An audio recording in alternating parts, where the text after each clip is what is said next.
Aqui, professor. Gente, só pegar minha água ali. Vai cantando aí com o povo enquanto isso. Se você tiver alguma pergunta, você pode mandar para a gente aí nesse número que está na tela, tá certo? E, por favor, façam perguntas complicadas.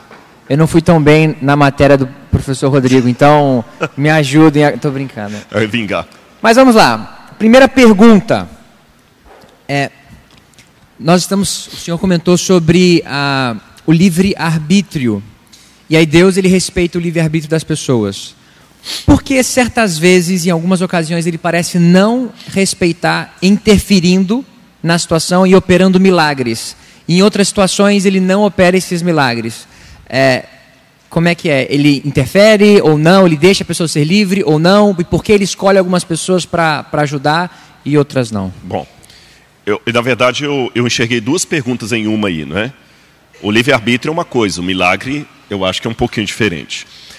Na questão do livre-arbítrio, Deus age, fazendo uma comparação, como uma mãe com um filho. A criança vai lá, tem que tomar uma injeção, ou quebrou a perninha, tem que fazer alguma coisa no hospital, e aí o médico fala assim, olha, segura, porque eu vou ter que dar a injeção aqui, se ele mexer vai ser pior.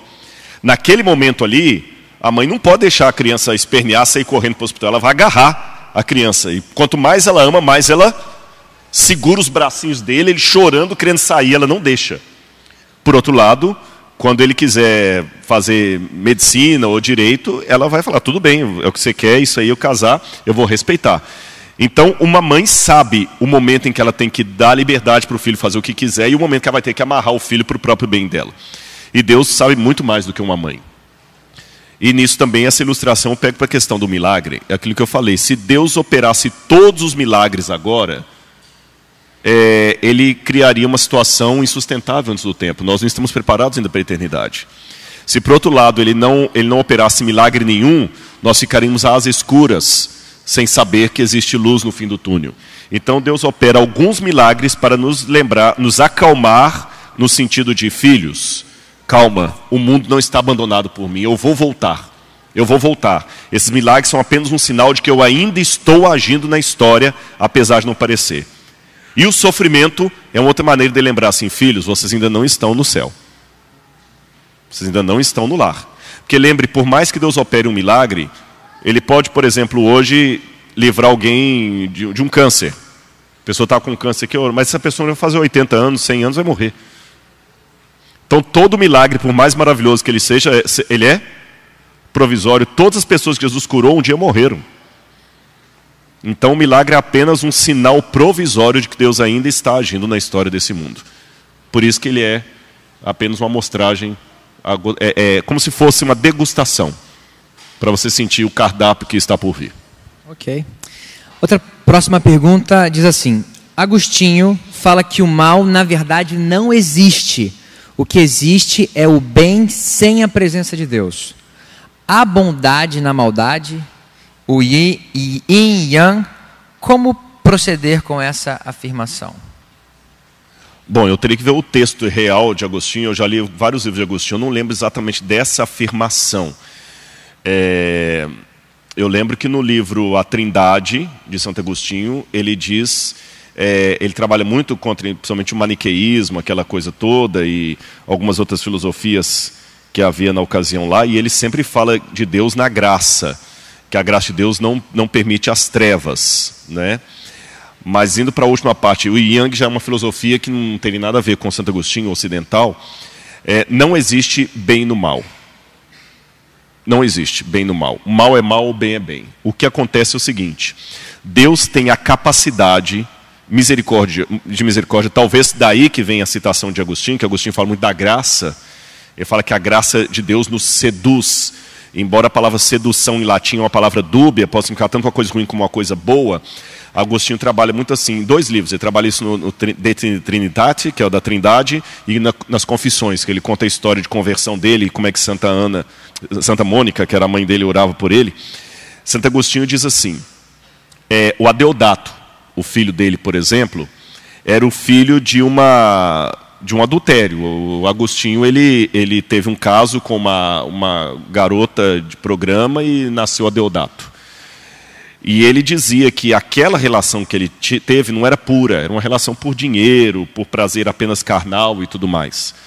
Mas daquela relação impura, saiu alguém que ele amava, que era o Adeodato, que era o filho dele.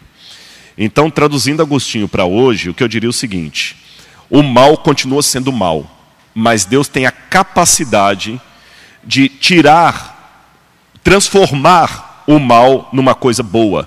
Como eu digo, por exemplo, vamos supor que você foi fruto de uma relação sexual forçada. Não foi um fruto de uma relação sexual de amor.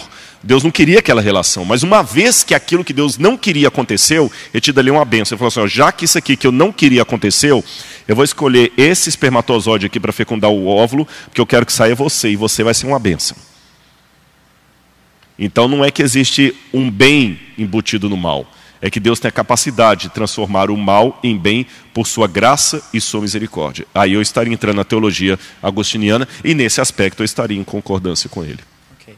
Só para avisar, você mande a sua pergunta, tente trazer perguntas dentro do tema. Se a gente tiver um tempinho a mais, a gente pode explorar outros aspectos também. Outra pergunta diz assim: se Deus não criou o mal, só a possibilidade dele, Lúcifer se torna criador por transformar potência em realidade? Veja bem, aí nós temos que sair um pouquinho do sentido da palavra criação. Sabe que as línguas não são unânimes para descrever a realidade. Você mesmo estudou alemão, você sabe que tem coisa em alemão que é intraduzível. Você explica aquela palavra, nem estou falando uma frase, uma palavra em alemão, mas você não traduz. E tem coisa também de uma língua que uma língua pegou que a outra não pegou. A palavra criação, creatio, que a gente tem do latim, ela é uma palavra dúbia. Na mentalidade hebraica, você tem a yatsá, ou yatsá, que é fazer de manufaturar, e você tem bará, que é um criar a partir do nada. Colocando esse conceito filosófico de duas categorias de criação, aquela que você cria a partir do nada e aquela que você usa algo pré-existente, eu digo que a primeira categoria só se atribui a Deus. Só Deus consegue tirar algo do nada. O único no universo. Então, nesse aspecto, o único que é criador é Deus. Porque só Ele pode trazer algo do nada. Os demais são criadores da segunda categoria. Nós sempre trazemos algo de algo. Então, no sentido de trazer algo de algo, todos nós somos criadores. Eu posso criar uma obra de arte, eu posso criar uma música, eu posso criar uma composição, eu posso criar um desenho, mas sempre eu tiro algo de algo. Deus é o único que tira algo do nada. Por isso que Deus é um criador por excelência. Nessa categoria, Satanás não é criador. No sentido de tirar algo de algo, ele é criador, porque ele tirou uma potência de ele tirou um ato de uma potência. Então é porque existia essa potência que era ele mesmo. Como Satanás tinha acesso ao céu, quando se tratou da história de Jó, se ele já era anjo caído? Aí havia a pergunta principal: o mal coexiste no céu e na presença de Deus? Veja bem, a queda de Lúcifer no céu, se você pegar assim, as partes bíblicas, ela menciona pelo menos 3 ou 4 vezes, não me lembro 3 agora de memória, que Lúcifer cai do céu. Você tem a própria queda dele original ali, você tem Jesus falando em Lucas, eu via Satanás caindo do céu como um relâmpago, você tem o texto de Apocalipse capítulo 2, que fala que ele foi expulso do céu. Se nós olharmos bem a história do grande conflito, tanto pela tradição judaica, pelo que diz a Bíblia e outras coisas mais, a queda de Satanás do seu posto foi gradativa. É como se ele fosse perdendo posições. E nessa perda gradativa de posições, Deus estava dando oportunidade para ele se arrepender e ao mesmo tempo para o universo reconhecer o verdadeiro caráter dele e de Deus. É como se numa empresa o sujeito fosse o CEO da empresa, e aí ele fosse rebaixado de CEO para chefe de departamento. E ele não muda, ele não aprende a lição, ele continua errando ali no departamento, as mesmas coisas. Eu tiro de chefe de departamento e coloco no andar mais embaixo. Ele continua ainda errando. Aí eu pego e e mandam ele embora da empresa, fire, né, demitido. Então parece que o diabo ele foi caindo de posição. No caso específico aqui do livro de Jó, eu acredito que ele foi ao céu, ali à presença de Deus, por uma reivindicação legal. Tanto é que Deus pergunta: o que você está fazendo aqui? Não era para você estar aqui. Eu tenho um mandato de segurança para estar aqui. Adão e Eva me deram. Eu sou o dono da terra.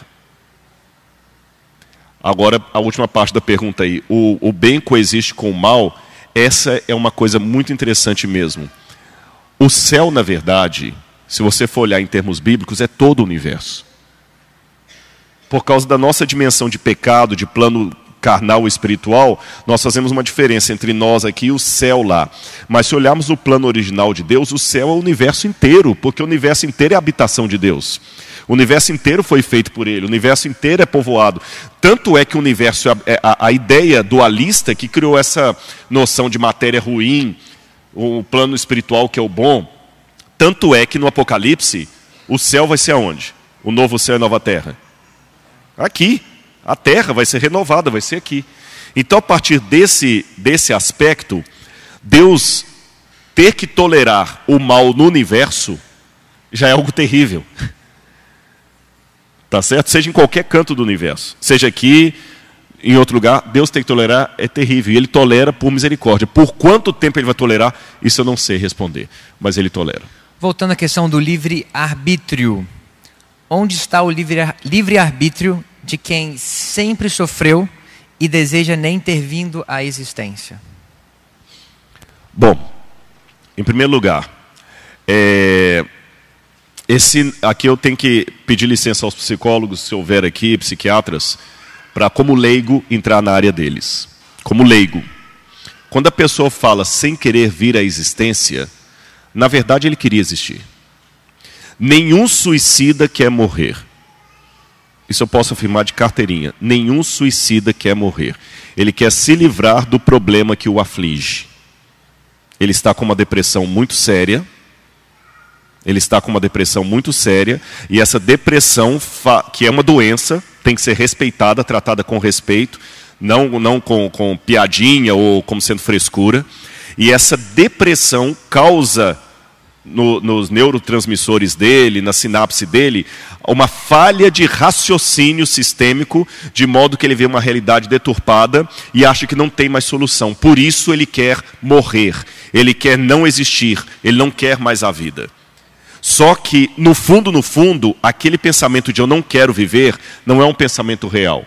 É um pensamento ilusório, fruto da depressão que a pessoa está existindo. E Deus é tão bom que Deus, mesmo que algumas pessoas, Deus acaba permitindo que elas se suicidem, isso não significa que Deus atendeu ao pedido delas. Deus sabe quando eu estou pedindo uma coisa de verdade, ou quando eu estou pedindo socorro.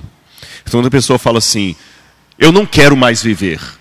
Eu, Rodrigo, leigo, estou ouvindo a dizer, eu não quero mais viver. Mas Deus, que é maior do que qualquer psicólogo, sabe que o consciente dele está falando que não quer viver, mas o inconsciente dele está implorando por uma vida diferente da que ele tem. Por isso que Deus, de maneira muito gentil, não atende a neurose dele, mas o pedido que está lá no inconsciente dele. Por isso que essa pessoa que acha que não tem livre-arbítrio está sendo a maior prova do arbítrio de Deus. Que Deus ainda está dando a chance dela viver, mesmo que o trauma dela peça a morte. Ok. Mais uma pergunta então, né? O senhor trabalha com essa questão filosófica, teológica sobre a maldade e o sofrimento na experiência humana. Agora, como que a gente pode abordar isso para alguém que está em sofrimento? Como é que eu trato da questão do sofrimento para alguém que está passando por esse momento? Bem, alguma coisa aqui eu vou falar amanhã, mas não vou anunciar o conteúdo de amanhã, senão vocês não veem, né? Tem que criar suspense. Será que Judas trairá Jesus Cristo? Não perca, domingo às 19h30, aí o pessoal vem. Algumas coisas que eu já percebi, lidando com pessoas que sofrem. Eu aprendi com o próprio Deus. Enquanto Deus estava no alto do Sinai, com a glória dele, os raios, o povo ficou com medo dele. E pedia Moisés para falar. Fale você, Moisés, e não Deus. Deus olhou e falou assim, Moisés, esse método de mostrar só minha glória não está dando certo. Vamos fazer uma coisa, Moisés? faz uma tenda para mim que eu vou descer aqui da montanha do Sinai e vou morar com o meio do povo lá embaixo. E no Novo Testamento isso ficou ainda mais evidente quando o Verbo se fez carne e habitou no meio de nós. E nós vimos a sua glória, glória como do unigênito do Pai. Olha que contraste. Enquanto Deus mostrou a glória dele no Sinai, o povo não aguentou ver, pediu a Moisés para falar. Quando Deus velou a glória dele num carpinteiro, solitário, machucado, nós vimos a glória dele. Então eu aprendi, Rafael, que enquanto eu mostrar títulos, currículo Lattes, eu posso até ter o respeito da pessoa. Mas quando eu mostro para você que eu também tenho a capacidade de chorar, sofrer, me decepcionar, eu não tenho vergonha de falar que eu tive uma depressão muito profunda. Por isso que quando eu falei para essa pessoa que escreveu sobre depressão aqui, eu falei não do que eu li, eu tive depressão. E eu sei que isso é uma coisa que muitos colegas estão, não, um pastor admitiu que teve depressão, tive depressão severa, de tomar medicamento e coisa terrível. E alguns vão falar assim, nossa, que decepção, pois saiba que talvez é o fato de admitir que eu tive depressão que me dá autoridade para dizer a alguém que está com depressão, Jesus pode te curar. Mais do que ler meia dúzia de livros e fazer meia dúzia de cursos de mestrado e doutorado. Então, aprenda com o Cristo. Ele teve a coragem de falar, tenho sede. Ele teve a coragem de falar, estou com medo. Ele teve a coragem de pedir para afastar dele o cálice. Quando ele se humanizou, as pessoas foram atraídas a ele. Então, o dia que você se humanizar, você vai atrair as pessoas para Deus através de você. Então, tenha coragem de dizer quem você é. Quando eu falo tenha coragem de dizer, a gente é muito voltado a mostrar os rótulos. Porque as pessoas gostam da roupa de marca, dos títulos do carro, da conta bancária, da beleza física. Tenha coragem de se mostrar sem maquiagem. Tenha coragem de se mostrar com a cara que acabou de acordar. Tenha coragem de mostrar que você também, apesar desse jeito rompante que você também tem medo. Você vai ter mais respeito e vai consolar mais as pessoas. E para terminar a minha resposta, eu aprendi que o melhor consolo que eu já dei para algumas pessoas foi ouvi-las, chorar com elas e não ficar dando resposta. Quantas vezes eu fiquei só me emocionei com a pessoa, chorei com ela, abracei, deixei ela falar, para você, obrigado, valeu tanto que você me disse, eu não falei nada. Eu só me humanizei. E quando por mãos de homens, o quanto por mãos de homens podemos intervir nesse sofrimento? Isso reflete a graça de Deus? Por exemplo, como saber a hora de parar de intervir no sofrimento de um paciente com câncer terminal ou incontáveis cirurgias? Acho que é uma pergunta bem propícia para o ambiente de Botafogo. A gente tem muitos médicos aqui. Né? O ser humano não foi feito em série como o carro. O carro foi feito em série. Então, se o seu carro começa a apresentar um determinado barulho lá e você leva para um mecânico experiente, ele vai colocar o ouvido, isso aqui pode é suspensão. Ele nem precisa abrir o carro, é suspensão. Porque todo carro que tem barulho de suspensão faz aquele barulho. O ser humano não foi feito em série. Então eu tenho o mesmo barulho que o outro, mas no meu caso é por uma causa, no outro é por outra. Então isso é lindo da criação de Deus, que ao mesmo tempo que nós somos um todo, nós somos únicos. Então eu digo, cada caso é um caso. Não existe receita de bolo. Peça a Deus sabedoria, orientação, e Ele vai te usar. Mas não existe uma receita de bolo, fala assim, todo mundo em caso terminal, tal, você vai agir desse jeito. Não. A própria medicina, permitam-me dizer, vocês como médicos mesmo sabem que não é só a pessoa pode estar com os mesmos sintomas e o medicamento que você oferece para uma não pode dar para outra. Às vezes tem que pedir um exame de sangue para ver se você pode prescrever aquele medicamento ou não. Se todo mundo fosse feito em série, qualquer um podia ser médico. Basta eu ver o que minha avó teve, eu tomo a mesma coisa, eu vou compro o mesmo remédio que ela e tomo. Não precisa nem do médico. Mas a prova maior é que cada um é um, que nem as receitas são iguais. Então, cada caso é o seu caso. Ok, a gente vai para a última pergunta. Nós tivemos aqui várias perguntas, não vamos ter tempo de tratar com todas. Mas eu gostaria agora de mudar um pouco de foco. E tem surgido uma certa perspectiva de que o sábado bíblico não é o 7º dia da semana como nós temos hoje. Tá certo? Eu até sei que o senhor fez vídeo já no YouTube e tal. O sábado lunar. O sábado lunar. o senhor pode dar uma explicação para a gente, explicar um pouquinho, dar uma explicação, que história é essa desse sábado lunar, se isso é bíblico, se é o 7º dia da semana como nós guardamos, se nós temos guardado o sábado no dia errado. Bom, e aí a gente termina com essa... Eu acho interessante, para responder essa pergunta, primeiro, assim, com muito respeito para os que têm dúvidas, só quero fazer algum alerta aqui. Eu acho interessante, o Humberto Eco, ele dizia que o problema da internet é que você vê no mesmo artigo a opinião de um PhD no assunto com de um menino de 8 anos que colocou ali no Wikipedia e montou o artigo. Não é? E a internet ela é interessante porque hoje ela traz muito conhecimento, mas também traz... Você entende, né? E você vê tanta gente falando na internet. Um dia tinha um camarada lá que falava de acadiano, não sei o que e tudo mais, e falou umas coisas lá, contra evidências numa época, e eu mostrei as fontes que eu tinha usado e perguntei, onde é que você estudou acadiano? Aí o camarada se desconcertou, eu fui procurar o currículo Lattes do camarada lá, não tinha nada de estudo na área, o camarada era um engenheiro. Mas na internet brilha, né? E o que está acontecendo? A internet ela é um somatório que eu diria que é quase uma bomba relógio, porque a internet ela tem um poder muito rápido. Você sabe que existe uma psicologia do conhecimento, inclusive Hollywood usa isso. Esses tempos eu estava fazendo uma entrevista com alguém de Hollywood aí, que eles estavam mostrando que as cenas dos filmes de Hollywood, que agora vai ter o Oscar, né? Elas são mais curtas. Se você comparar, hoje mesmo eu vi isso no jornal, se você comparar o King Kong, que foi lançado em 1930, com o último King Kong, uma cena do King Kong primeiro, ficava às vezes 20, 25 segundos no ar, aquela cena. A cena hoje do King Kong tem que durar 3 a 4 segundos. Por quê? Quanto mais rápido, mais você prende o auditório. Então eles já sabem disso. Então hoje a internet é muito rápida, atualiza. O Facebook, a cada 5 minutos que você entra, ele já está modificado ali. O Instagram, ele já está modificando. O YouTube, você vê, tem canais novos ali. Então é uma gama de informações.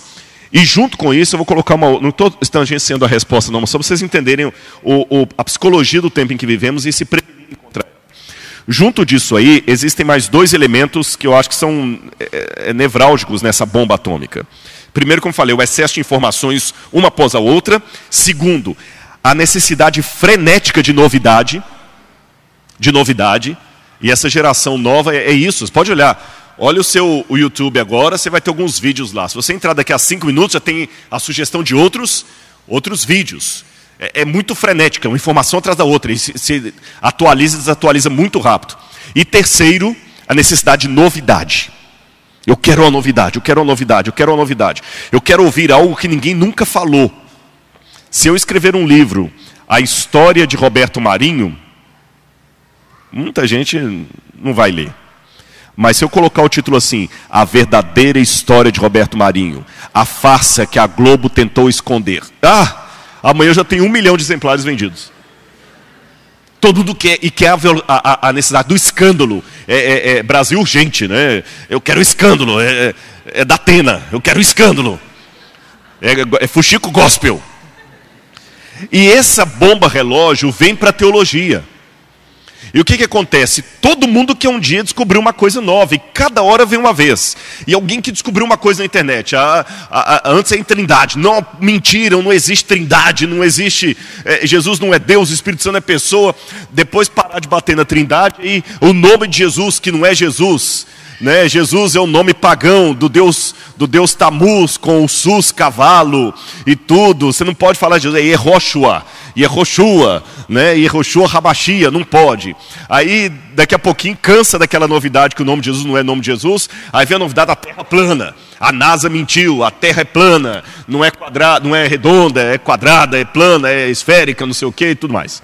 Aí cansado da terra plana, é o sábado lunar. Não vai durar 1 ano. Daqui a pouquinho já estão cansando do sábado lunar e vai aparecer uma outra coisa aí. Vocês entendem? Preste atenção, vocês não estão notando que é muito modismo? Olha que diferente as verdades eternas que a igreja prega. Quando eu falo que Jesus é Deus, eu consigo encontrar um rastro dessa doutrina em toda a história do cristianismo. E nos tempos bíblicos. Quando eu falo sobre o santuário, a mesma coisa. Quando eu falo as profecias de Daniel, a mesma coisa. Mas quando eu falo dos modismos, é um negócio que surge agora. E pega o pessoal, até eles cansarem daquele modismo. A hora que cansa daquele modismo, parece outro. Então eu estou falando, gente, a mesma coisa. Você está me perguntando do sábado lunar, você podia perguntar da terra plana, podia perguntar do verdadeiro nome de Jesus, se é Jesus, se eu posso falar Jesus ou se é o nome pagão.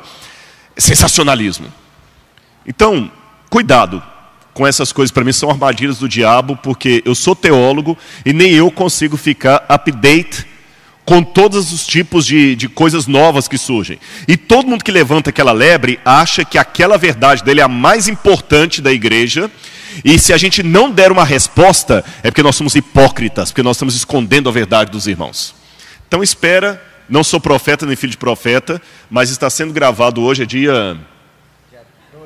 dia 2 de março de 2018, se Jesus não voltar até o dia 2 de março de 2020, ninguém está falando mais do negócio de sábado lunar, já vai ser uma outra coisa que vai estar em moda, entende? Vai ser uma outra coisa. Bom, voltando então para responder. Tem pelo menos 2 grupos que falam do sábado lunar. Um deles, ambos começam com a mesma teoria, mas eles divergem ali no ponto. Eles acham que o sábado está atrelado à lua e não ao ciclo semanal. E a partir da lua nova, você tem que contar 7 dias para ter o primeiro sábado, ignorando o primeiro dia, que seria um feriado, mas não um shabat. Aí que eu falei que vai ter a diferença. Um grupo vai entender que o sábado vai ser sempre no dia 15, 22, 15, 22, 28, não, desculpa, 7, 8, 15, 22, 28. 29. O outro vai acreditar que seria no dia 7, 14, 21 e 28. Entenderam? E nessa teoria, então tem os dois. Uns que falam que o sábado é sempre todo dia 15, outro que é todo dia 14. A diferença é de um dia entre os dois grupos. Mas onde os dois se encontram? Que em cada mês o sábado deve cair no mesmo dia 15 ou 14 daquele mês, sempre dia 28 ou 29, e não no ciclo semanal. Então, se hoje é terça-feira, mas é o dia 15, hoje é o Shabat, hoje que é o sábado. E que esse sábado que nós temos aí semanal, isso aí é do calendário gregoriano, Juliano Gregoriano, que é do catolicismo, do paganismo, que é uma distorção da lei de Deus. Eu vou falar com vocês assim, em termos arqueológicos. Eu não tenho como provar o ciclo semanal ao longo dos anos. Não tenho. Não tenho porque a semana não é ligada a nenhum evento astronômico. Não tenho como provar. Mas, biblicamente, eu tenho uma prova. Jesus guardava o mesmo sábado que eu guardo hoje. Então, se Jesus guardou o sábado errado, eu prefiro estar errado com Jesus, acerto com quem defende isso aí. Vamos raciocinar. Vamos pegar esse grupo que diz que o sábado cai invariavelmente no dia 15 de cada mês, certo? Se você pegar, alguém sabe dizer assim, quando é a Páscoa no calendário judaico? Alguém sabe dizer? Que dia do mês que é? No calendário judaico. Que eles falam que o calendário judaico que é o correto, tá bom? 14 de Nissan. Ou Abib, que é o mesmo mês de Nissan. 14 de Nissan. No dia 14 de Nissan, o cordeiro pascal era morto. E na noite do 14 de Nissan, que vira dia 15 de Nissan, a carne do cordeiro era comida. Existem 2 possibilidades. Que Jesus morreu no dia 14 de Nissan, quando o cordeiro pascal foi morto. Ou a segunda, que Jesus morreu no dia 15 de Nissan, porque ele já tinha comido o cordeiro pascal antes. Eu acredito que Jesus morreu no dia 15 de Nissan. Tá bem? Agora, interessante que o Evangelho diz que Jesus morreu numa sexta-feira. E diz, era o dia da preparação e começava o sábado. Se o ciclo lunar estiver correto, então os evangelhos estão errados. Porque Jesus teria morrido então num dia anterior ao sábado, não faz sentido. Porque se o sábado é todo dia 15 do mês, e Jesus morreu no dia 15, como é que o evangelho fala que ele morreu no dia da preparação do sábado? Não sei se vocês entenderam o ponto. O evangelho deveria dizer que Jesus morreu num sábado, e não na preparação do sábado. Os evangelhos falam assim, Jesus morreu, e aquele dia era um dia 15 de Nissan. Ah, mas e os outros teólogos que falam que era o dia 14 de Nissan? Dá na mesma. Porque se Jesus morreu no 14 de Nissan, o sábado seria apenas, se Jesus morreu no 14 de Nissan, o sábado seria 7 dias depois. Você entende? Então, quer dizer, de qualquer maneira, você tem um erro aí. Outro detalhe, o calendário judeu não era lunar, não era solar, era lunar. Isso eu respondi no meu vídeo. O calendário judeu sempre era lunisolar. Lunisolar. Tanto é que a cada período de tempo eles tinham o mês de Beadar, que era o 13º mês, para equilibrar esse calendário. Inclusive, eu estou com uma coisa fresquinha, que eu voltei de Israel tem 15 dias. 15 dias. E lá em Israel tem uma professora chamada Raquel Olam. Ela está desenvolvendo alguns estudos sobre o calendário de Qumran. E Qumran tinha o calendário lunar, que facilitaria aparentemente o pessoal do sábado lunar, mas o ciclo do Shabat de Qumran era semanal como o que nós temos hoje. E Qumran estava antes do calendário gregoriano. Outro detalhe, eles falam que o sábado se perdeu, porque uma das perguntas que eu fiz uma vez para eles é o seguinte: escuta, se o sábado que nós guardamos é errado, por que Deus deixou os judeus durante milhares de anos aí guardando o sábado errado? Porque você vai em Israel, eles guardam o mesmo sábado que a gente guarda. A resposta foi não, porque na Bíblia fala que como o povo de Israel não foi fiel, Deus escondeu o sábado. Entenderam? Porque tem aquela passagem da Bíblia que fala: eu esconderei de você as suas festas, a sua lua nova, o seu gozo e os seus sábados. Eu ocultarei. Só que interessante, aquilo ali é uma profecia falando da vinda dos babilônios. Então eu pergunto para quem acredita no sábado lunar: e quando que Deus ia restaurar o verdadeiro sábado? Quando e por quê? Eu faço a pergunta pela seguinte razão: se Deus restaurou o sábado na época que Jesus veio, então já desfez o calendário deles, porque Jesus guardou o mesmo sábado que nós guardamos hoje. Isso eu tenho como provar. Jesus guardou o mesmo sábado, então o sábado já foi restaurado, então não tem nada de calendário lunar. Não, se nem na época de Jesus o sábado foi restaurado, então o sábado é mais importante do que Jesus. Porque Jesus deixou os hebreus receberem o Messias, Deus permitiu os judeus receberem o Messias e não permitiu que eles recebessem o sábado verdadeiro. Isso é legalismo. O sábado está acima do Messias. Entenderam a minha colocação ou não? Porque o Messias veio.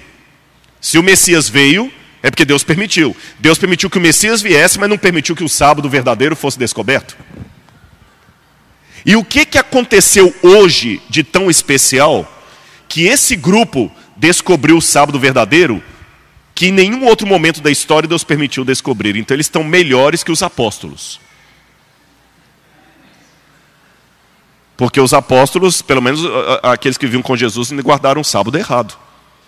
Tá certo?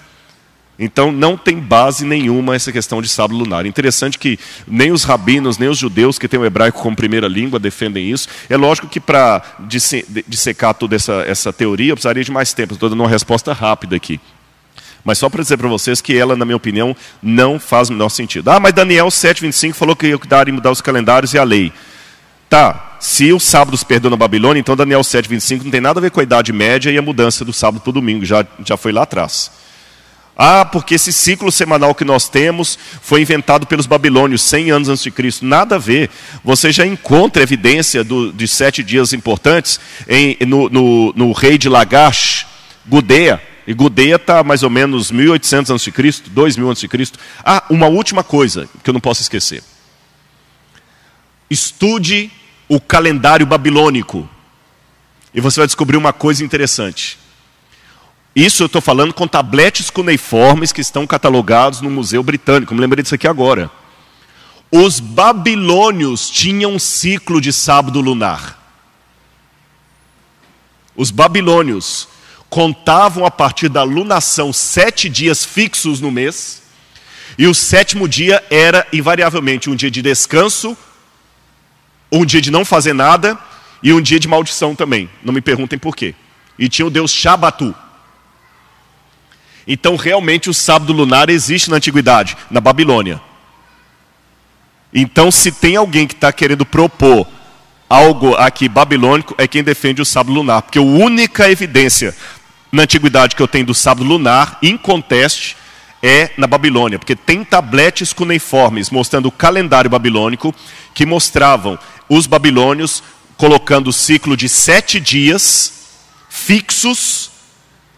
Exatamente, agora eu lembrei que o sétimo, o oitavo, o 15º ciclo do mês, num mês de 30, colocando exatamente ali, fixo o 7º dia em cada, em homenagem a um deus pagão.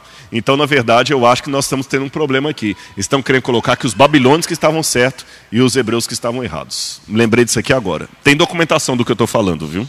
Ok, muito obrigado. Espero ter ajudado. Ajudou sim. Amanhã nós temos nossa programação, começa às 8 da manhã até às 18. O pastor Rodrigo Silva estará conosco também. E agora nós vamos ter a oração para terminar a programação. Muito bem. Vamos colocar em pé. E amanhã, lembrando então, haverá salvação para um terrorista. Não falo nada. Não adianta me pegar na porta. Adianta um pouquinho, não. Só amanhã. Muito obrigado pelo carinho de vocês, por terem vindo. E que Deus possa abençoar todos no retorno para os lares aí, viu? Vamos orar então?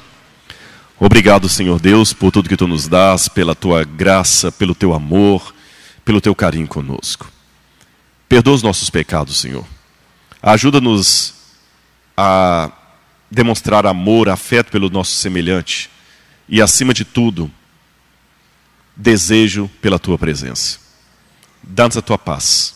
Leva-nos na companhia dos Teus anjos e traga-nos de volta amanhã aqui. Em nome de Jesus eu te suplico. Amém, Senhor. Uma boa noite. Que Deus abençoe a todos. Muito obrigado.